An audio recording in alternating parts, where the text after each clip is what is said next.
and I'm going to use some Battlefield 4 TDM gameplay, live commentary. But this isn't going to be a commentary. This is going to be sort of a rant, or as people know me on Facebook, I'm going to drop a little bit of a pipe bomb here.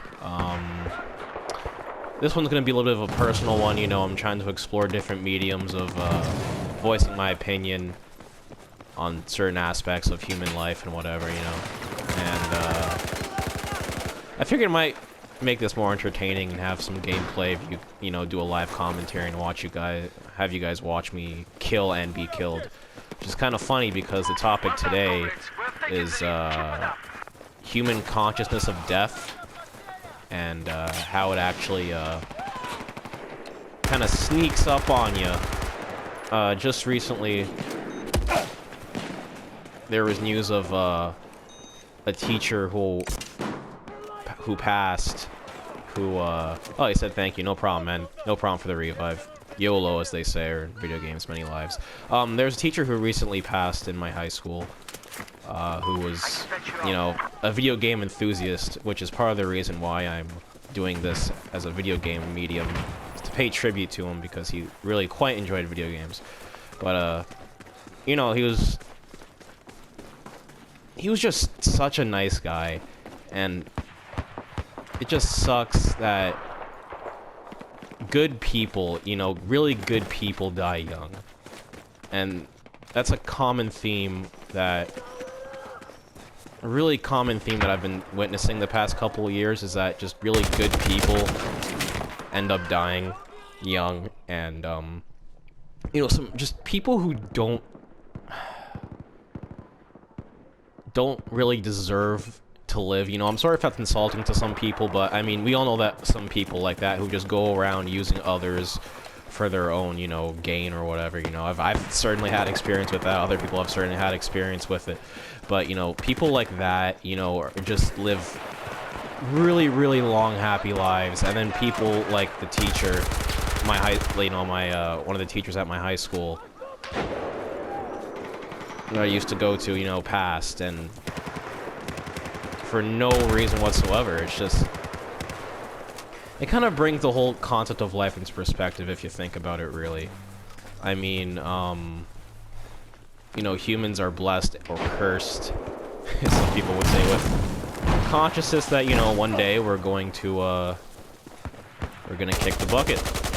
And, you know, and you never really think about these things, you know, because, I mean, if you thought about it 24/7, there'd be people who would have PTSD, and our human, you know, our defense mechanisms do a really good job of hiding it. You know, the fact that we're gonna die, but, you know, stuff like this, when just a really good guy and someone, you know, who inspired a lot of people I know, just passes, you know, and a really young guy, and it's just like, you start thinking, it's brought into conscious awareness that, you know, like, man, like, we have 80 years, you know, like, around 80 years, and that's not a lot of time in the grand scheme of things if you think about it. Not a lot of time at all, and I just wanted to stress that, you know, do the best with the time that's given to you, you know, do things that make you happy in life. I know, you know, what made this teacher so special was that he was so relaxed and so helpful, and even though he was a teacher, he was so informal about it. Like, he was so chill. Like, he wasn't, like, you could tell he was just a normal guy doing his job, you know. He was a big fan of wrestling. You know, he was a really big gamer like me, which is part of the reason why I'm doing a Battlefield commentary or a pipe bomb or whatever you call it on this concept of death. You know, I'm trying to pay tribute to the human side of him, you know, who played video games and wasn't afraid to talk about wrestling or, you know, computer coding or whatever. It was just such a nice guy, you know, and it's just really unfortunate that people like that just come and go, you know, and we don't really get to enjoy as much time as we like to enjoy with them. So now I'm going to talk a little bit about, you know, personally, about the guy.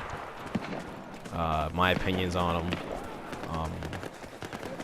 First and foremost, I'd like to thank him for, you know, teaching me computer science, number one. You know, that was a really fun class. You know, he made it so much fun. I know he helped a lot of people. Just give me 1 second here. This asshole's bothering me with the sniper rifle. Anyway, learn how to shoot. Jesus. Oh my goodness. Anyway, you know, thank you very much, Mr. Baxter, for teaching me computer science. Thank you for making the class really, really fun. You know, thank you for inspiring a lot of people. I know he inspired a lot of people to do what they do. Thank you for being you, I guess. And you're not... You were not one of the people who deserve to die at a young age at all. You know, I mean, that just sucks. I mean, truly. It's such a tough thing to put into perspective how really good young people die. And from the bottom of my heart, I wish you had more time to do what you love, which was play video games and be a good teacher and inspire other people. But on the flip side, he did die doing what he loved. You know, he died with dignity and respect, and a lot of people I know respect the man. And I guess the main thing to take away from this is that, you know, you're gonna have friends in life, you're gonna have idols in life, you're gonna have teachers in life die prematurely, and the main thing to take away from that is do what you love. You know, help others do what they love, because, I mean, human life, it's here one day, and the next day, it's just gone. So, Mr. Baxter, thank you for bringing tons of people joy. Thank you for being one of the most down-to-earth people I knew. Thank you for taking the time out of your schedule to teach me at Walkerville. Thank you for inspiring so many of my friends to pursue digital mediums. Truly a sad, sad loss of human life. And thank you for anyone who listened to this. I just thought it'd be a good thing to, you know, record some video game footage, because he was a fan of video games, a really big fan of video games, and kind of share my thoughts on this whole premature death of this amazing, amazing guy. So thank you for taking the time to listen to this, and, you know, just take it easy, guys, and I'll see you in the next one.